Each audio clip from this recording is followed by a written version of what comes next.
Today I'm going to tell you about Memorial Day. Memorial Day, or Decoration Day, is a federal holiday in the United States for remembering and honoring people who have died while serving in the United States Armed Forces. Holiday is observed on the last Monday of May.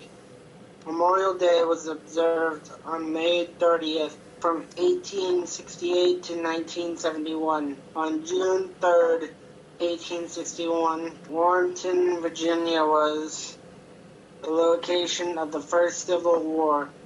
Soldiers' graves ever to be decorated. According to a Richmond Times-Dispatch newspaper article in 1906 and 1862, women in Savannah, Georgia, decorated Confederate soldiers' graves according to the Savannah Republican. The 1863 cemetery dedication at Gettysburg, Pennsylvania, was a ceremony of commemoration at the graves of the dead soldiers. Some have therefore claimed that Lincoln was the founder of Memorial Day on July 4th, 1864. Ladies decorated soldiers' grave according to the local historians in Boalsburg, Pennsylvania. Boalsburg promotes itself as the birthplace of Memorial Day. In April 1865, following President Abraham Lincoln's assassination, commemorations were widespread. More than 600,000 soldiers of both sides who died in the Civil War meant that the burial and memorialization took on new cultural significance. Under the leadership of women during the war, an increasing formal practice of decorating graves had taken shape in 1865. The federal government began creating national military cemeteries for Union war dead. On May 5th, 1868, John A. Logan issued a proclamation calling for Decoration Day to be observed annually nationwide. He was Commander-in-Chief of the Grand Army of the Republic, an organization and for the Union Civil War. Founded in Decatur, Illinois, with his proclamation, Logan accepted the Memorial Day practice that had begun in the southern states 3 years earlier. The first Northern Memorial Day was observed on May 30th, 1868. One author claims that the date was chosen because it was not the anniversary of any particular battle. According to the White House address in 2010, the date was chosen as the optimal date for flowers to be in bloom in the north. Memorial Day speeches became an occasion for veterans, politicians, ministers, and ministers to commemorate the Civil War. First, to rehash the atrocities of the enemy, mixed religion and celebratory nationalism for the people to make sense of their history in terms of sacrifice for a better nation.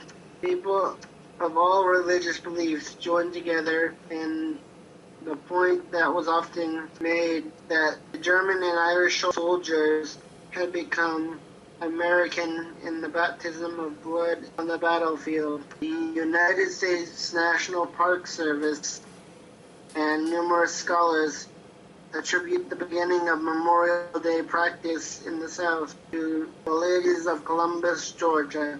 On April 25th, 1866, women in Columbus, Mississippi, laid flowers on the grave of both Union and Confederate dead in the city's Friendship Cemetery, claiming to be the first Decoration Day. The early other Memorial Day celebrations were simple, somber occasions for veterans and their families to honor the dead and tend to local cemeteries. Indiana, from the 1860s, the 1920s, there were numerous debates on how to expand the celebration. It was a favorite lobbying activity of the Grand Army of the Republic, GAR, and 1884 GAR handbook explained that Memorial Day was the day of all days in the GIR calendar. In terms of mobilizing public support for pensions, it advised family members to exercise great care in keeping veterans sober. The National Memorial Day concert takes place on the West Lawn of the United States Capitol. The concert is broadcast on PBS and NPR. Music is performed and respect is paid to the men and women who gave their lives for their country. Across the United States, the central event is attended one of the thousands of parades held on Memorial Day in large and small cities. In 1918, inspired by the poem YWCA, worker Moina Michael attended the YWCA Overseas War Secretaries Conference wearing a silk poppy pin to her coat and distributed over 2 dozen more to others present. In 1920, the National American Legion adopted as their official symbol of remembrance. 1. By the 20th century, various Union memorial traditions celebrated on different days merged, and Memorial Day eventually extended to honor all Americans who died while in U.S. military service. On May 26, 1966, President Lyndon B. Johnson designated an official birthplace of the holiday by signing the presidential proclamation naming Waterloo, New York, as the holder of the title. This action followed House Concurrent Resolution 587, in which the 89th Congress had officially recognized that the patriotic tradition observing Memorial Day had begun 100 years prior in Waterloo, New York. 2. Since 1868, Doylestown, Pennsylvania has held annual Memorial Day parades, which it claims to be the nation's oldest continuously running. Grafton, West Virginia, has also had an ongoing parade since 1868. However, the Memorial Day Parade in Rochester, Wisconsin predates Doylestown's by 1 year. By the 1880s, ceremonies were becoming quite similar as the GAR provided handbooks that presented specific procedures, poems, and Bible verses for local post commanders to utilize in planning the local event. 3. On Memorial Day, the U.S. flag flies at half-staff only for the first half of the day, and then is raised to full height from noon to sundown. This unique custom honors the war dead for the morning and the living veterans for the rest of the day. 4. In 2000, Congress passed the National Moment of Remembrance Act, asking people to stop and remember at 3 p.m. Go watch the Memorial Day ceremony on Monday, May 27th, 2019, Memorial Day 2019, at 11 o'clock at Sandy Ninja Statue along River Walk in downtown Fort Lauderdale, Florida. Yeah. Back up. Oh, you got it. Sunday.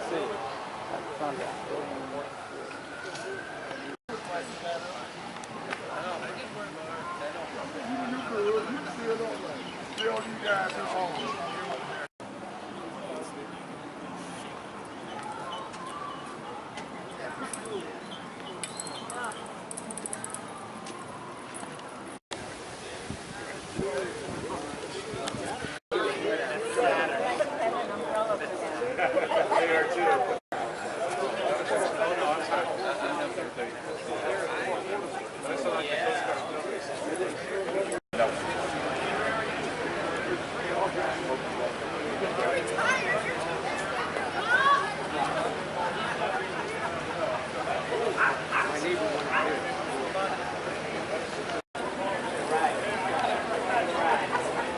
The ceremony started. It's warm out here. I want to thank everybody for attending.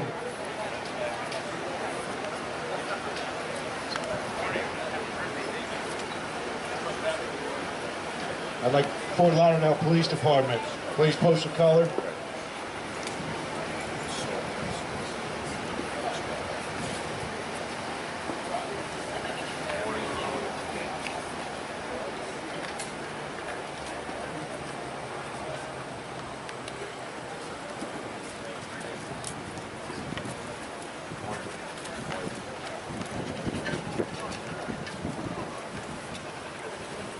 Duane, remember me? How are you? Nice to see you. Oh, sorry.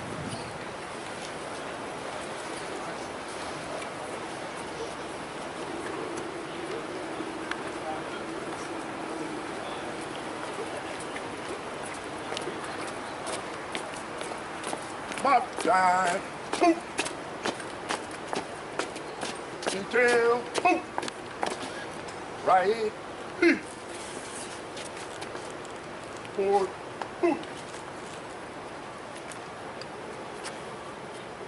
Hold.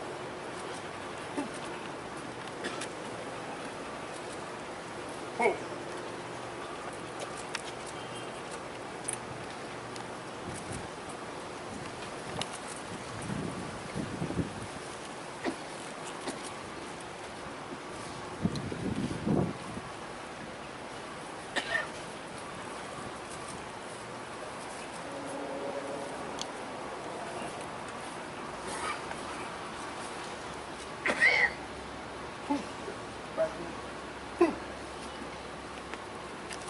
FRIESEN.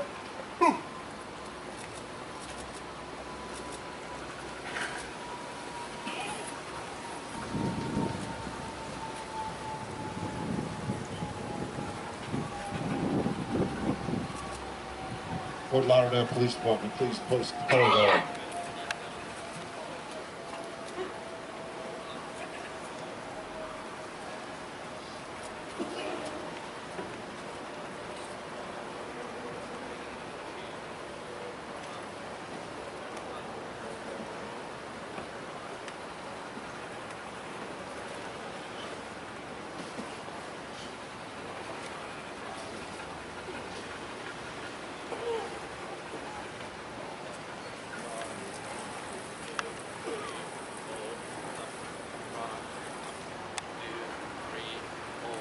Hard time.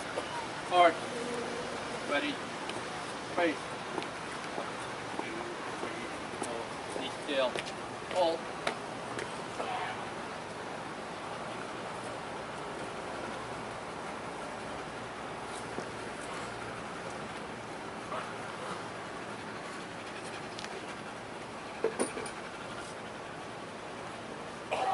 Ready. Two. To introduce Coach Rock, Bernard Rock, police and education chaplain.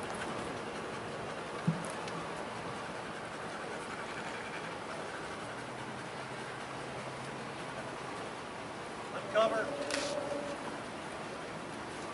Oh God, we are grateful here today to honor our fallen dead. Some of them rest on land, others on the ocean floor. We ask you care for all those who have closed their eyes while serving their country. We are also grateful for our military deployed around the world, our wounded warriors, and all living veterans who honorably serve our country. Also today, we honor Marine pilot Captain Jamal Roslin of Miramar, Florida, who died recently while serving his country. Amen.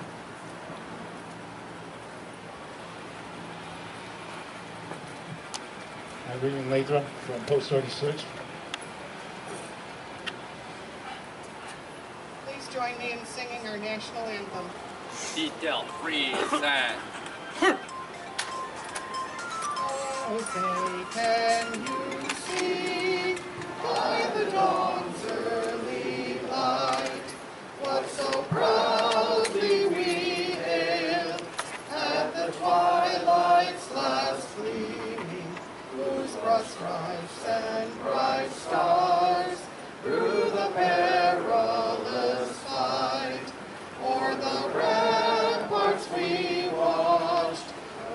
so gallantly stream, and the rocket's red glare, the bombs bursting in air, gave proof through the night that our flag was still there. Oh, say does that star-spangled banner yet wave o'er the land of the free and the home of the brave? Order.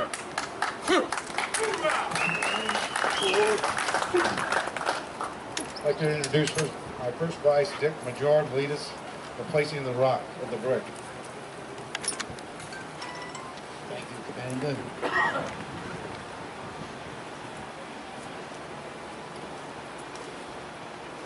Captain Jamar Roslin.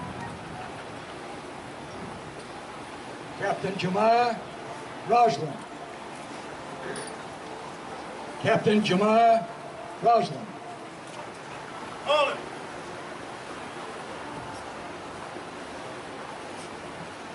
Sergeant First Class Ray Morris, place the brick in the wall.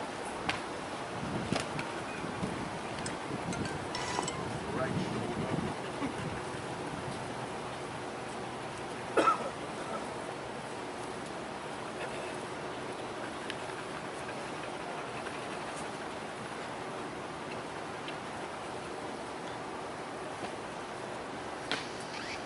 Fort Lauderdale Police taps.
This time I would like to introduce Dean Trantalis, Mayor of the City of Fort Lauderdale. Good morning, everybody. Thank you all for being here today. Wonderful day, and I know it's warm and hot, so thank you all for being here today.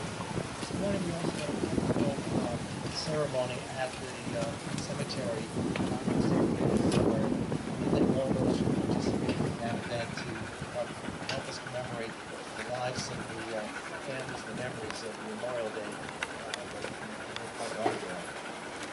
I want to thank the William Morrison American Legion Post number 36 for hosting this event. Thank you so much for doing that.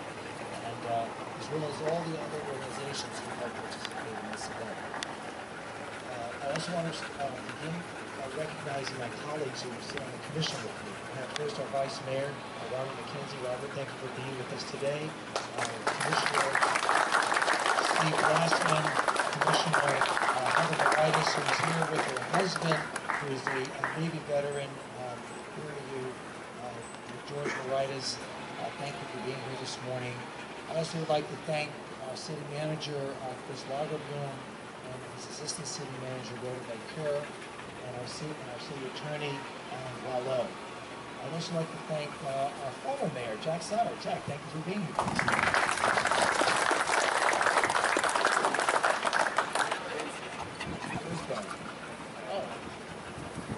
Our wonderful Navy veteran and Reserve Officer, Ben Sorensen. Thank you.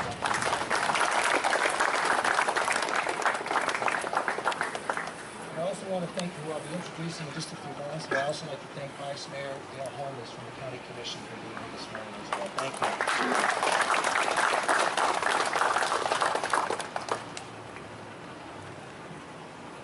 So let me begin by offering my deepest sympathy and condolences to the family, friends, and loved ones of U.S. Marine Captain Jamar Reservoir, who we are honored today and has been placed here in the base of the statue. We mourn his loss and we express our sincere appreciation and gratitude for his service and sacrifice to our nation. This morning, we gather to pay tribute to those who gave their lives and sacrifice, like Captain Reservoir, giving the highest form of service to our country, valiantly carrying the flag in times of war and peace, safeguarding our ideals and our security, making our nation a beacon of hope for the rest of the world.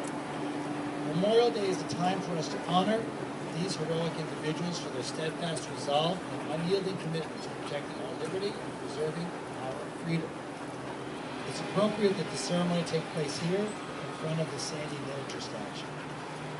Why? Because in times of peace and in times of war, our servicemen and women accept the challenge and responsibility that goes far beyond the scope of their individual lives. And Sandy Miniature is no exception to this. Alexander Sandy Miniature Jr. attended Fort Lauderdale High School and graduated from the United States Military Academy. As a second lieutenant in World War II, he voluntarily joined another company that was battling the enemy in the Philippines. In hand-to-hand combat, Miniature repeatedly forced his way into the enemy's position, and although wounded 3 times, continued his relentless attacks, pushing far beyond enemy lines. He was killed in the line of duty on January 12, 1942, at the age of only 23. Shortly after his death, President Franklin Delano Roosevelt posthumously awarded Sandy Miniature with the Congressional Medal of Honor, the highest award for valor in action against the enemy force. Miniature was the first U.S. soldier to receive this honor for actions in World War II. We're very proud to call him one of our own. Like Sandy Miniature, millions of citizens have answered the call of duty. In fact, more than 1 million men and women have died in the wars and conflicts this nation has fought since the colonial army first took up arms in 1775. Each of them paid the ultimate price, valiantly fighting to defend the freedoms we so fervently cherish. Each of them was beloved by family and friends. Each of them was a loss to the community. And each of them was a loss to the nation. Thanks to the sacrifices of these men and women, our world is safer and stronger. And thanks to their courage and conviction, we enjoy the blessings of liberty, peace, and freedom in our lives every single day. May God bless the families of all whom we honor today. God bless everyone who's attended today, and God bless them. Thank you. With that, I'd like to introduce Vice Mayor Dale Holmes. Dale.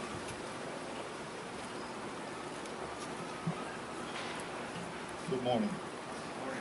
It is indeed an honor for me to be here with you this morning as we do what is right, to honor our military and to remember those who gave the ultimate sacrifice, their lives, to defend this great country. We also have to be grateful for those who are currently serving and those who are serving here at home. through police departments, through fire departments, or soldiers come back home. And they often take leadership roles because the military is such a great place for them to learn brotherhood, discipline, and how to focus and serve people. And they're here serving today. We have many in our reserves. When there's a natural disaster, we call on them to ensure that we get back to normalcy as quick as possible. Thanks to all of those who organized today's event. But I want to also especially mention my friends from the Robert Bethel Post 220 American Legion. Robert Bethel was the first African American to die in World War II from Broward County. So this post is aptly named after him. What we do know in this country is that whenever we're threatened or under attack, no matter what our situation, what walks of life we come from, we bond together to defend and protect this great nation, and I know we'll continue to do that. Thank you so much for being here this morning.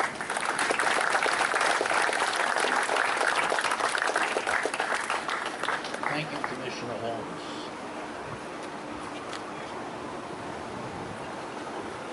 This time, I'd like to ask our chaplain, benediction.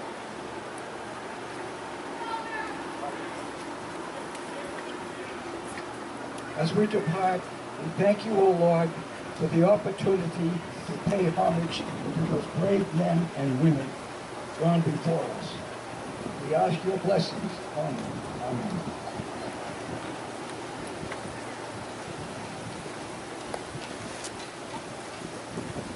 At this time, Service Officer Johnson for Post 220.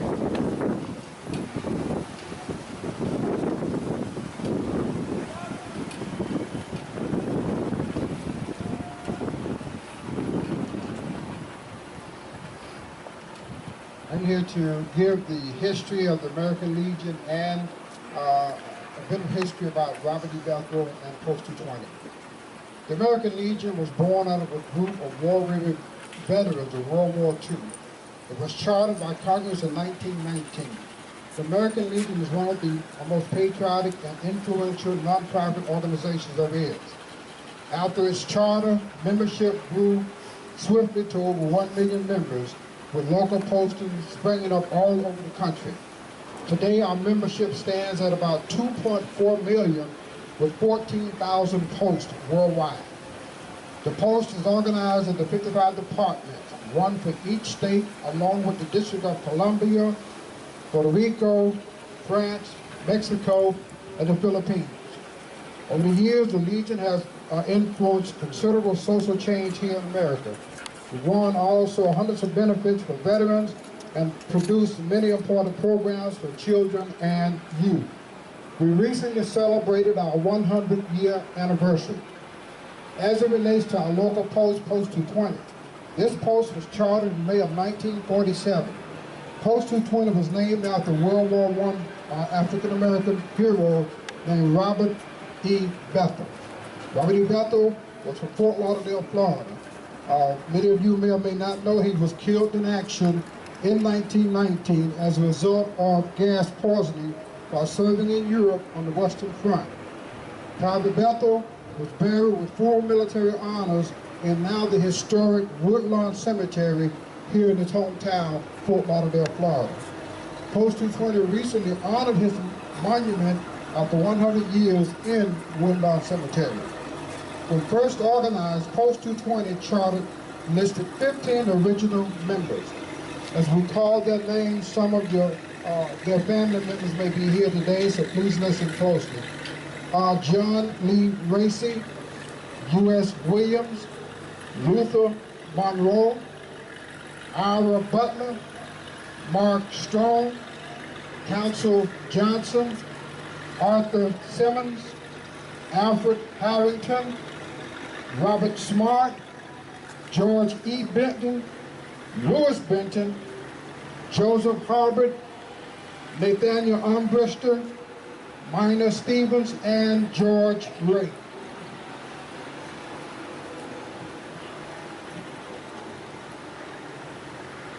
The first location of Post 220 was the top floor of a building on Northwest 5th Avenue, which was at that time known as Colored Town. In 1951, they relocated to 1455 Sistrunk Boulevard, where it still remains today. Here's some of the things that we do and are funded. We help veterans and their families regarding their VA benefits. We get involved in the community, such as visiting the sick and shed-in veterans. During the holiday seasons, we provide food baskets and clothing to needy families. We work with the Boy Scouts and other youth programs. We also work in the local community helping the homeless veteran population. We offer scholarships award to high school seniors and to ROTC programs. We support our Boys State program, where each year we send a young person to Tallahassee. We supply honor and color guards details for the various community-related events, such as the one here today. We also get involved with all Toronto programs. In my conclusion, the Robert E. Bethel chapter of the American Legion is proud to serve our community. And just so you know that we are open to membership. So if you're a veteran and you're interested in serving your community, please contact either Post 36 or Post 220. Thank you.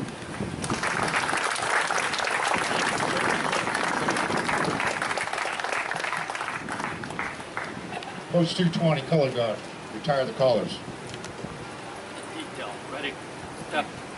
Left.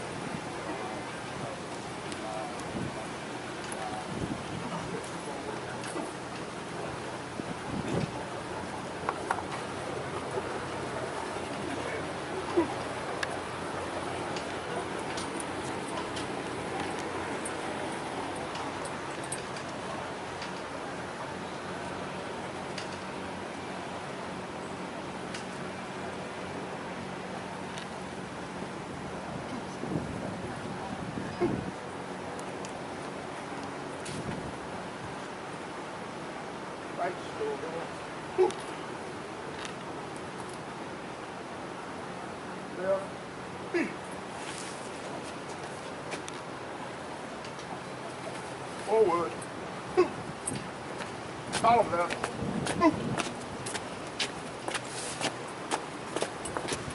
Yep. Yep.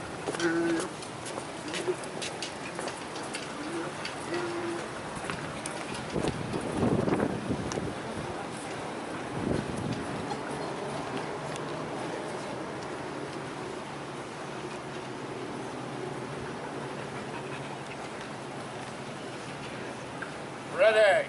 Two.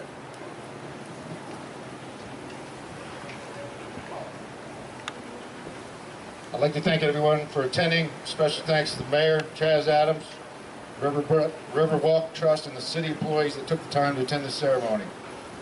Everyone in attendance is welcome to join us at our post headquarters. It's the Camouflage Building down 30 on State Road 84. Can't miss it. This concludes the ceremony. God bless the United States of America.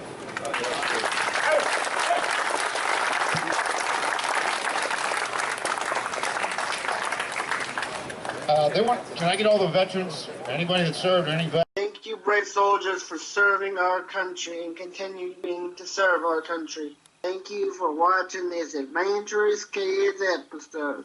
Yeah! Hoorah!